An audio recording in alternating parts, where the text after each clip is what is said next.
तो दोस्तों, स्वागत है फिर से हमारे चैनल स्टडी दुनिया पर। दोस्तों, आज मैं आप लोगों के लिए फिर से एक नई वीडियो लेकर आया हूं, जिसमें 20 ऐसे महत्वपूर्ण प्रश्न को लाया हूं जो बहुत ही बेबीआई है। दोस्तों, चलिए देखते हैं हमारा प्रश्न क्या है।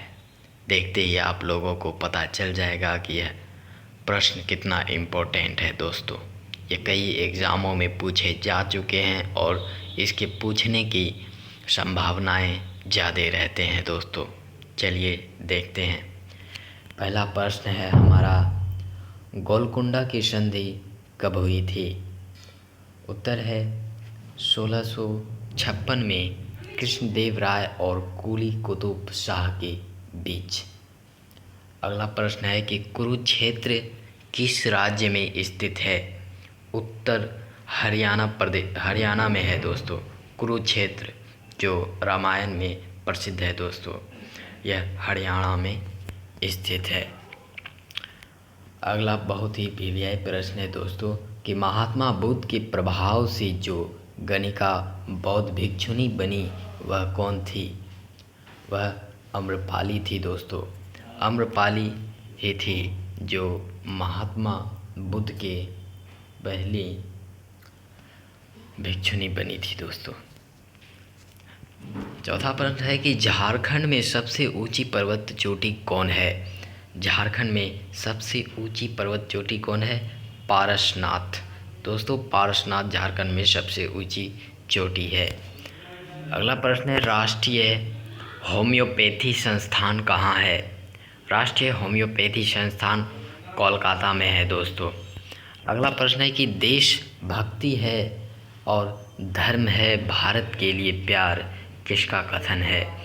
देशभक्ति है, धर्म है, देशभक्ति धर्म है और धर्म है भारत के लिए प्यार किसका कथन है? दोस्तों, यह कथन स्वामी विवेकानंद जी का है। दोस्तों, स्वामी विवेकानंद का। अगला प्रश्न है कि वह कौन सा नृत्य है जिसमें मुखौटे का इस्तेमाल किया जाता है? मुखौटे का इस्तेमाल किस नृत्य में किया जाता है? बहुत ही महत्वपूर्ण प्रश्न है दोस्तों। इसका सही आंसर हमारा कथकली हो जाएगा। दोस्तों, कथकली ऐसा नृत्य है जिसमें मुखौटे का प्रयोग किया जाता है। अगला प्रश्न है कि नेपाल में संवैधानिक राजतंत्र की स्थापना कब हुई?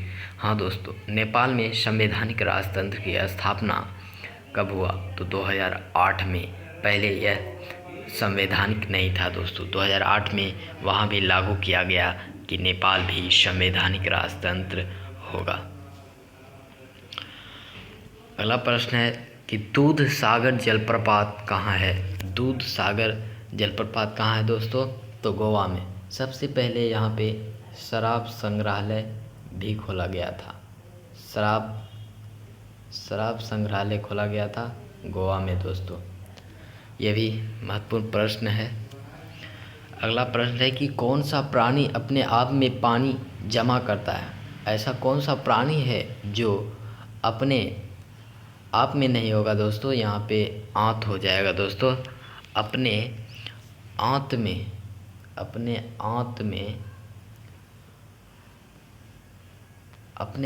में दोस्तों पानी जमा करता है। तो वह कौन सा प्राणी है दोस्तों? तो वह प्राणी ऊँट है। हाँ, ऊँट है जो अपने आंत में पानी जमा करके रखता है। दोस्तों, अगला प्रश्न है कि संसार ईश्वर है और ईश्वर मेरी आत्मा है। संसार ईश्वर है और ईश्वर मेरी आत्मा है किसमें कहा गया है? दोस्तों, बहुत ही इम्पोर्टेंट प्रश्न है दोस्तों। यह हमारा वेदों में कहा गया है। दोस्तों, वेदों में कहा गया है कि संसार ईश्वर है और ईश्वर मेरी आत्मा है। अगला प्रश्न है कि उठो जागो और लक्ष्य के प्रति तब तक मत रुको जब तक कि वह हासिल ना हो जाए।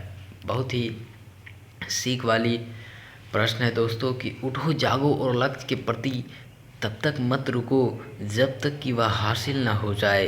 यह किसका कथन है दोस्तों? यह कथन किसका है? तो यह भी स्वामी विवेकानंद का है। दोस्तों, स्वामी विवेकानंद का यह कथन है। अगला प्रश्न है कि मानव खोपड़ी का अध्ययन क्या कहलाता है। मानव का खोपड़ी जो कि क्रेनियम से ढका होता है दोस्तों। किससे होता है? क्रेनियम। क्रेनियम क्रेनियम से ढका होता है दोस्तों। तो क्या प्रश्न क्या है? मानव खोपड़ी का अध्ययन क्या कहलाता है? हो जाएगा दोस्तों क्रोनोलॉजी। क्रेनियम के अनुसार क्रोनोलॉजी हो जाएगा। मानव खोपड़ी का अध्ययन क्रोनोलॉजी कहलाता है। अगला प्रश्न है ज्वालामुखी मंदिर कहाँ है? ज्वालामुखी मंदिर कहाँ है? हिमाचल प्रदेश में है दोस्तों। ज्वालामुखी मंदिर हिमाचल प्रदेश में है। अगला प्रश्न है कि लक्ष्मी सागर बांध किस नदी पर है? बहुत ही इम्पोर्टेंट प्रश्न है दोस्तों कि लक्ष्मी सागर बांध किस नदी पर है? बेतवा नदी पर है दोस्तों। अगला प्रश्न है पुनर्जागरण की अवधि में किस देश को यूरोप की पाठशाला माना गया था? पुनर्जागरण की अवधि में किस देश को यूरोप की पाठशाला माना गया था? तो इसका सही आंसर इटली हो जाएगा दोस्तों। क्या है आंसर? पुनर्जागरण की अवधि में किस देश को यूरोप की पाठशाला माना गया था दोस्तों? इटली को। अगला प्रश्न है कि तमिलनाडु के नाम से मद्रास राज्य कब नामित हुआ? दोस्तों मद्रास के नाम से जाना जाता था तमिलनाडु को। यह सन 1969 ईस्वी में तमिलनाडु के नाम से नामित हुआ दोस्तों। 1969 ईस्वी को। 18वां प्रश्न है कि बेटन कप किस खेल से संबंधित है? बेटन कप किस खेल से संबंधित है? उत्तर है हॉकी से। हॉकी से बेटन कप संबंधित है।